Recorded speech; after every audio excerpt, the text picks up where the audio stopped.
नमस्कार, शब्दसाची विंध्य के इस समाचार बुलेटिन में आपका स्वागत है। मैं हूं आपके साथ नियाजिया। शुरुआत करते हैं हेडलाइन से। रीवा में कोदों की रोटी खाने से एक ही परिवार के 7 लोग बीमार। रीवा में बिना नौकरी महिला के नाम पर हुई अनुकंपा नियुक्ति। रीवा में युवती ने मंगेतर पर लगाया दुष्कर्म का आरोप, युवक गिरफ्तार। रीवा में चाकूबाजी की घटना में युवक गंभीर रूप से घायल। रीवा में आरोपियों ने बोलेरो को टक्कर मारने के बाद लगाई आग। लोकमाता अहिल्याबाई की जयंती पर एपीएसयू रीवा में हुई संगोष्ठी। रीवा में वार्ड क्रमांक 36 में निर्माण कार्यों का हुआ भूमि पूजन। डाक विभाग रीवा में एजेंट चयन के लिए साक्षात्कार 30 मई तक। सीधी में दर्जन भर आदिवासियों के घर पर चला बुलडोजर, खुले में बिताई रात।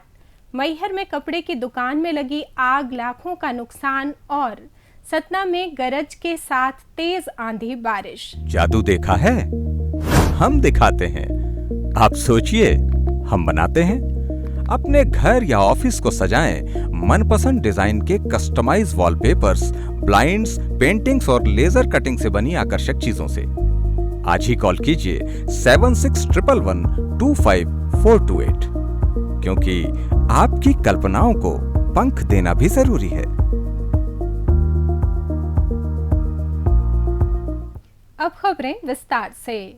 रीवा जिले के सिमरिया थाना अंतर्गत ग्राम रहट में कोदों के आटे की रोटी खाने से एक ही परिवार के 7 लोग बीमार हो गए, जिन्हें उपचार के लिए संजय गांधी अस्पताल में भर्ती कराया गया। घटना के संबंध में ग्राम रहट निवासी विजय शुक्ला ने बताया कि उनके पिता ने कल शाम कोदों का आटा पिसवाया था, जिसके बाद रात में उसकी रोटियां बनी थी। उन्होंने बताया कि घर के लोगों ने रात में रोटी खाई, उसके बाद रात करीब 11 बजे एक एक कर सभी की हालत बिगड़ गई। विजय ने बताया कि कुछ लोगों को उल्टियां हुई, बाकी लोग बेहोशी की हालत में हैं। 7 लोगों को हालत बिगड़ने के बाद तत्काल 108 एम्बुलेंस की मदद से उपचार के लिए संजय गांधी अस्पताल लाया गया, जहां सभी का उपचार जारी है। पीड़ितों में नंद कुमार शुक्ला, राकेश शुक्ला, सत्यम शुक्ला, मंजू शुक्ला, नैतिक शुक्ला और कौशल्या शुक्ला शामिल हैं।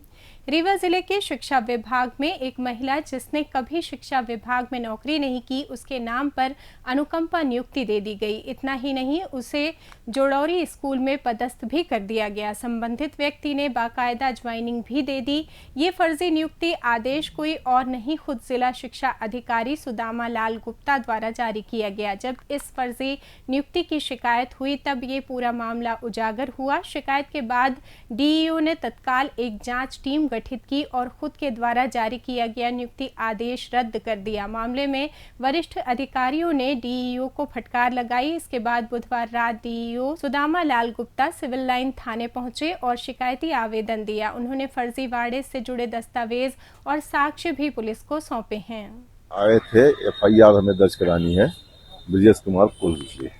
इस मामले में एफआईआर उसने फर्जी कूट रचित अभिलेखों के आधार पर और झूठे हलफनामा देकर के अनुकंपा नियुक्ति ली। इसका था अनुकंपा नियुक्ति मिली और कहाँ मिली? अनुकंपा नियुक्ति अप्रैल 17 अप्रैल के आसपास हुई थी। सर, ये अभी कहाँ पदस्थ है?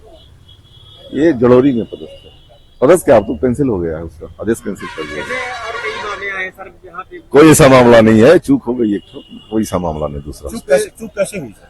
चूक देखिए, चूक इस तरह से हो गई कि जिस बाबू को पुटअप करना था उसने ठीक से उसको चेक नहीं किया। असली चूक है। रमा प्रसन्न द्विवेदी है। अब भाई वो दायित्व तो नहीं बनता था, पहले पुख्ता कर ले तब दस्तखत के लिए लाए। उनके खिलाफ भी विभागीय कार्रवाई होगी, पक्का होगी। जांच कमेटी बैठाई गई है। जांच कमेटी के प्रतिवेदन के आधार पर तो हम एफआईआर कराने आए। ये जो मामला है सर, आपके संज्ञान में कब आया, कैसे आया? ये मामला है, हम हर ब्लॉकों में बैठक ले रहे हैं लोगों के समस्या निवारण के संबंध में। 23 या 24 तारीख को हम गंगेव गए थे। गंगेव में समस्या निवारण शिविर था, तो गंगेव में हम गए तो वहां पे सभी लोग आए थे। तो हमने वहां पूछा, भाई कोई समस्या तो नहीं है, सबका वेतन टाइम पे दे दिया जाए, सबका का भुगतान कर दिया जाए। तो प्रिंसिपल साहब ने कहा कि सर ये इनका हम भुगतान नहीं कर पा रहे हैं, ये आपके यहाँ से जो नियुक्ति हुई है। तो हमने कहा किस पद पर नियुक्ति? बोले भृत्य पद पे। तो हमने कहा क्यों? तो बोले ये जो है, इनसे हम जब कोई अभिलेख मांगते हैं तो ये अभिलेख नहीं देते हैं। और 30 मई के बाद से ये गायब है, आज तक आए भी नहीं है। तो हमने कहा 2 प्रकरण हम उसको चेक कराते हैं। हमने कहा कि देख लें, तो आया अपने यहाँ से, तो हमने अपने लोगों का भाई निकालो फाइल, इसको चेक करें। तो देखा तो वो जो फिर एक एक करके उसकी जब गहन जांच होने लगी तो पता चला कि ये तो सब फर्जी मामला। किसके रीवा जिले के बैकुंठपुर थाना क्षेत्र की एक युवती ने अपने मंगेतर पर दुष्कर्म का आरोप लगाया है। युवती की शिकायत पर पुलिस ने आरोपी को यूपी से गिरफ्तार कर न्यायालय में पेश किया, जहां से उसे जेल भेज दिया गया है। जानकारी के मुताबिक युवती का विवाह आरोपी ब्रजेश विश्वकर्मा निवासी दासपुरवा बांदा उत्तर प्रदेश के साथ 10 मई को होना था। बताया गया है कि विवाह के पहले ही युवक ने युवती से संपर्क किया और मोबाइल पर बातचीत के दौरान नजदीकियां बढ़ाई गईं। इसके बाद युवक ने युवती से मिलने की बात की, जिस पर युवती भी तैयार हो गई। घूमने फिरने के बहाने युवती को युवक अपने साथ लेकर गया और उसके साथ गलत काम किया। युवती जब घर पहुंची तो उसने घटना के संबंध में परिजनों को बताया, जिसके बाद थाने पहुंचकर घटना की शिकायत दर्ज कराई। पुलिस ने जांच के बाद मामला दर्ज कर आरोपी युवक को गिरफ्तार कर लिया है। वहीं इस पूरे मामले को लेकर आरोपी युवक के माता और पिता का कहना है कि वो शादी के लिए तैयार थे और दहेज की भी मांग नहीं थी। युवती द्वारा ही युवक को बुलाया गया था। युवती पहले भी 2 बार उनके गांव जा चुकी है। माता पिता का सीधा आरोप है कि युवती उनके बेटे को फंसा रही है। रीवा जिले के सिमरिया थाना क्षेत्र में बीती रात चाकूबाजी की घटना में एक युवक गंभीर रूप से घायल हो गया, जिसे उपचार के लिए संजय गांधी अस्पताल में भर्ती कराया गया है। जानकारी के मुताबिक घायल ब्रज बहादुर यादव निवासी देवगांव बीती रात गांव के ही समीप एक दुकान में गया हुआ था, जहां शराब की अवैध बिक्री करने वाले युवक एक दूसरे से झगड़ा कर रहे थे। 2 लोगों के बीच विवाद होता देख ब्रज बहादुर बीच बचाव करने लगा तो आरोपियों ने उसके ऊपर ही चाकू से हमला कर दिया। आरोपियों ने युवक पर 4 बार चाकू से हमला किया, जिससे पीड़ित गंभीर रूप से घायल हो गया। परिजनों के मुताबिक घटना की शिकायत थाने में दर्ज कराई गई है, लेकिन आरोपियों को अभी तक गिरफ्तार नहीं किया गया है। रीवा जिले के मनगवा थाना क्षेत्र के ग्राम बसेड़ा के समीप कुछ लोगों ने एक बोलेरो को टक्कर मारते हुए उसे पलटा दिया और फिर उसमें आग लगा दी। जानकारी के मुताबिक वाहन मालिक बीती रात अपने कुछ दोस्तों के साथ मनगवा कस्बे के समीप एक तिलकोत्सव कार्यक्रम में शामिल होने गए हुए थे, जहां से वापस आने के दौरान पार्किंग से बोलेरो निकालते समय एक दूसरे 4 व्हीलर वाहन का साइड ग्लास टूट गया। इसी बात को लेकर विवाद उत्पन्न हो गया। बताया गया है कि जिस वाहन का साइड ग्लास टूटा था वो शराब कारोबारी का है। इसके बाद 4 व्हीलर वाहन में मौजूद लोगों ने बोलेरो का पीछा कर लिया और ग्राम बसेड़ा के समीप बोलेरो को टक्कर मार दी, जिससे वो अनियंत्रित होकर सड़क के नीचे पलट गई। इस दौरान आरोपियों ने बोलेरो में मौजूद लोगों के साथ मारपीट शुरू कर दी, जिससे डरकर सभी मौके से भाग गए और आरोपियों ने वाहन को आग लगा दी, जिससे वाहन पूरी तरह से जलकर खाक हो गया। पुलिस द्वारा मामले की जांच की जा रही है। लोकमाता अहिल्याबाई होलकर की 300वीं जन्म जयंती के अवसर पर आज अवधेश प्रताप सिंह विश्वविद्यालय रीवा के पंडित शंभुनाथ शुक्ल सभागार में विचार संगोष्ठी का आयोजन किया गया। कार्यक्रम के मुख्य अतिथि उप मुख्यमंत्री राजेंद्र शुक्ल रहे। इस दौरान डिप्टी सीएम ने कहा कि इस आयोजन के माध्यम से लोकमाता अहिल्याबाई के आदर्शों एवं भारतीय संस्कृति के पुनरुद्धार में उनके द्वारा किए गए प्रयासों का स्मरण किया गया। इस अवसर पर भाजपा जिला अध्यक्ष वीरेंद्र गुप्ता, जिला पंचायत अध्यक्ष नीता कोल सहित पदाधिकारीगण तथा बड़ी संख्या में मातृशक्ति उपस्थित रहीं।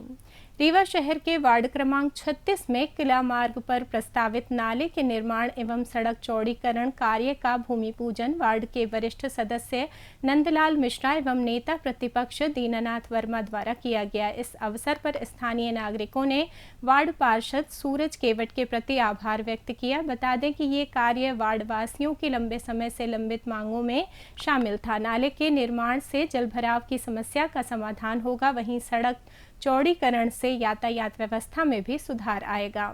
भारतीय डाक विभाग में डाक जीवन बीमा एवं ग्रामीण डाक जीवन बीमा के व्यवसाय अर्जन के लिए डायरेक्ट सेल्स एजेंट के लिए साक्षात्कार आयोजित किए जा रहे हैं। अधीक्षक डाक संभाग के अनुसार साक्षात्कार 30 मई तक लिए जाएंगे। आवेदक सुबह 11:30 बजे अपने समस्त दस्तावेज के साथ कार्यालय अधीक्षक डाकघर सिरमौर चौक रीवा में उपस्थित हो सकते हैं। आवेदक जो 10वीं पास हों व जिन्हें कंप्यूटर का ज्ञान हो वो इंटरव्यू में भाग ले सकते हैं। सीधी जिले के ग्राम डैनीहा में प्रशासन ने सिविल कोर्ट के आदेश पर करीब 100 आदिवासी परिवारों के घर पर बुलडोजर चला दिया। ये सभी परिवार करीब 80 साल से इस जमीन पर रह रहे थे।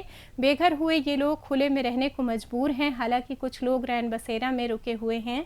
जानकारी के मुताबिक जमीन के मालिक मृगेंद्र सिंह ने करीब 20 साल पहले कोर्ट में अतिक्रमण हटाने की याचिका दायर की थी। कोर्ट ने 2020 में उनके पक्ष में फैसला सुनाया। तब तत्कालीन विधायक केदारनाथ शुक्ला के हस्तक्षेप से कार्रवाई नहीं हो पाई। अप्रैल 2024 में क्वांटम ऑफ कोर्ट के तहत नया आवेदन किया गया। 7 मई 2025 को फिर सिंह के पक्ष में आदेश आया, जिसके बाद 28 मई को प्रशासन और राजस्व विभाग की टीम जेसीबी मशीनों के साथ मौके पर पहुंची। टीम ने सभी घरों को गिरा दिया। बेघर हुए कई परिवार अपने बच्चों और सामान के साथ कलेक्टर बंगले पहुंचे। प्रशासन ने 40-45 लोगों को रैन बसेरा में रुकवाया। वहां उनके खाने पीने की व्यवस्था की गई। बाकी लोगों को मलबे के पास ही रात गुजारनी पड़ी। एसडीएम नीलेश शर्मा ने कहा कि ये कार्रवाई सिविल कोर्ट के स्पष्ट आदेश पर की गई और प्रभावित परिवारों को सुरक्षित रखने का हर संभव प्रयास किया जा रहा है। मैहर जिले के बदेरा थाना अंतर्गत ग्राम सडेरा में गुरुवार तड़के करीब 4 बजे एक कपड़े की दुकान में आग लगने से लाखों रुपए का नुकसान हो गया।